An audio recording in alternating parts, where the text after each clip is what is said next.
Hello, alors aujourd'hui on fait des beignets tempura. Alors la tempura c'est des beignets façon méthode japonaise. Euh, voilà, donc on a préparé les légumes qui restaient à la maison, hein, voilà. Là on a des oignons, carottes, céleri rave, poivrons, des crevettes.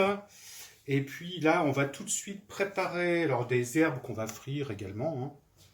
Et là, notre bain de friture qui est prêt. Et là, on va commencer à préparer notre pâte. Alors, la pâte à tempura, c'est quelque chose de très très simple. C'est-à-dire qu'en fait, il y a uniquement de l'eau glacée, du jaune d'œuf et de la farine. Alors, on peut faire un mélange farine et amidon de riz ou maïzena ou choses comme ça. Voilà. Donc, j'ai mis un jaune d'œuf, alors de l'eau très glacée, parce qu'en fait, la réussite de la friture euh, va tenir au fait qu'il va y avoir un contraste entre la température de la pâte et la température de la friture. Donc là, je pèse 150 grammes d'eau.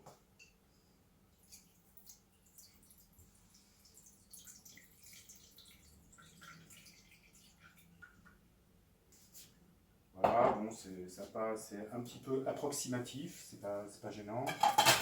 Et je veille à ce qu'il y ait suffisamment d'eau pour conserver ma pâte au frais avec les glaçons. Voilà, donc là, je mélange mon jaune d'œuf avec l'eau.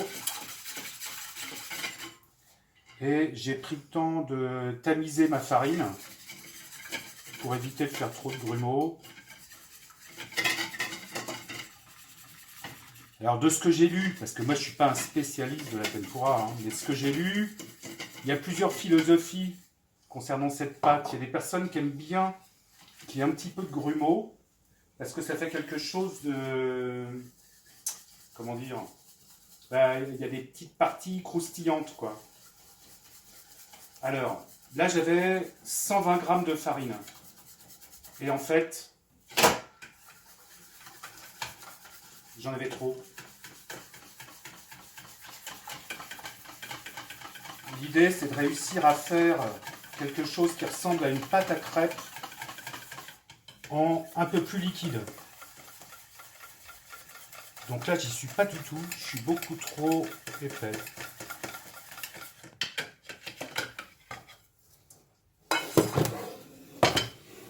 Donc je rajoute un peu d'eau.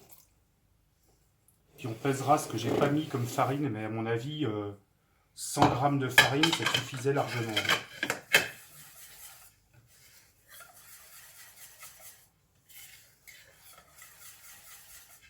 Alors, la friture, faut qu'elle soit entre 170 et 180 degrés. Donc là, moi j'ai mis une huile neutre, hein, genre tournesol. À l'origine, au Japon, la friture était faite à base d'huile de sésame. Voilà, donc là, on va tester notre pâte à frire. Ah oui, j'ai des grandes baguettes. C'est pour éviter de se brûler. Donc on met un petit peu de pâte, voilà. Et il faut que la pâte remonte tout de suite à la surface.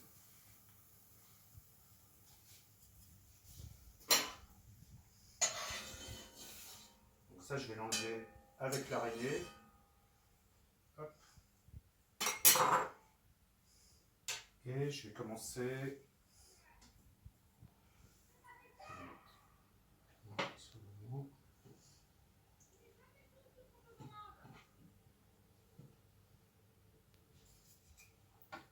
Voilà, donc on prend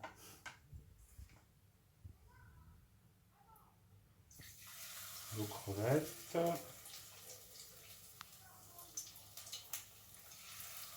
Alors on peut frire du poisson,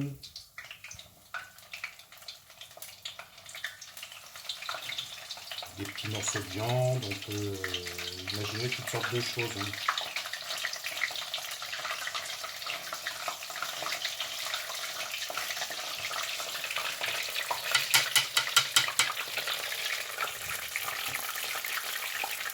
Donc on les retourne avec nos baguettes.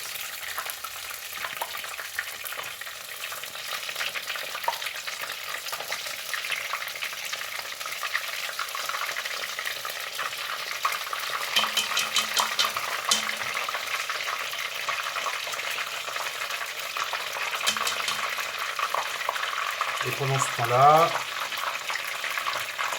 je vais mettre un peu de légumes dans la pâte.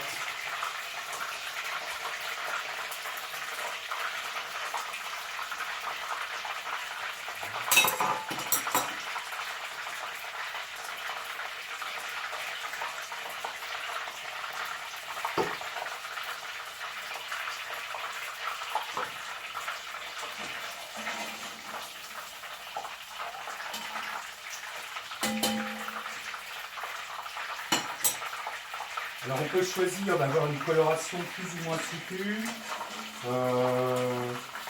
Ça ne sera pas forcément très coloré. L'important c'est que l'aliment soit cuit, pas trop. Et surtout qu'on ait du croustillant.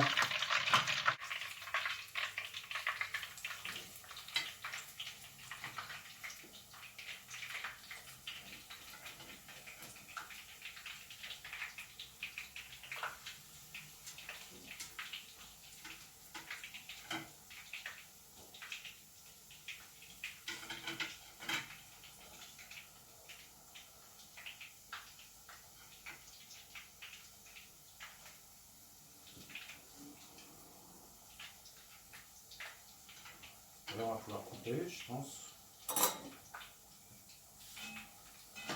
Ça y est, je suis venu à bout de ma pâte à tempura, donc j'ai réussi à tout frire. Alors, ce que j'ai envie de faire, alors c'est pas tellement orthodoxe, hein, c'est pas vraiment dans l'idée tempura, mais c'est de faire des herbes frites. C'est-à-dire qu'on aurait très bien pu les passer dans la pâte à tempura aussi. Mais là, donc je vais mettre directement. Je vérifie la température de l'huile.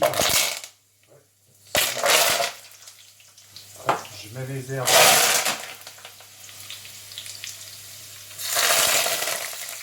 Donc là, il y a du persil et du basilic.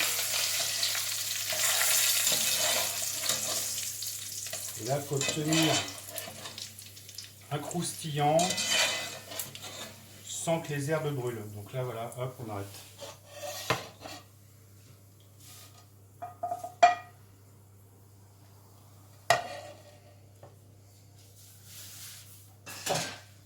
Et là, alors, je vous cache pas que, en fait, dans les restaurants japonais, les beignets tempura, ils les servent au fur et à mesure. Vous les mangez au fur et à mesure. Donc, là, ça n'a pas été le cas, parce que j'ai préparé le repas, voilà, donc on va... Je vais dresser les beignets comme ça sur assiette. Alors, je les ai repassés une deuxième fois en friture, pour les remettre en température. Donc voilà, je sais pas. Ouais, il y avait pratiquement... là, on est sur des portions gros mangeurs quand même. Hein. Voilà. Et notre persil et basilic frit par-dessus. Alors, on a préparé une sauce à base de vinaigre de riz, sauce soja. Il y a plein de recettes de sauces hein, pour accompagner ce genre de plat. On peut mettre un peu de sucre, un peu d'ail. Voilà, vous trouverez plein de recettes en ligne, je suis sûr. J'ai complètement oublié de vous dire. Donc en fait, pour la pâte, on était parti sur 120 grammes de farine. Et en fait, j'ai mis à peine 100 grammes. Voilà, et ça marche, c'est croustillant. À bientôt!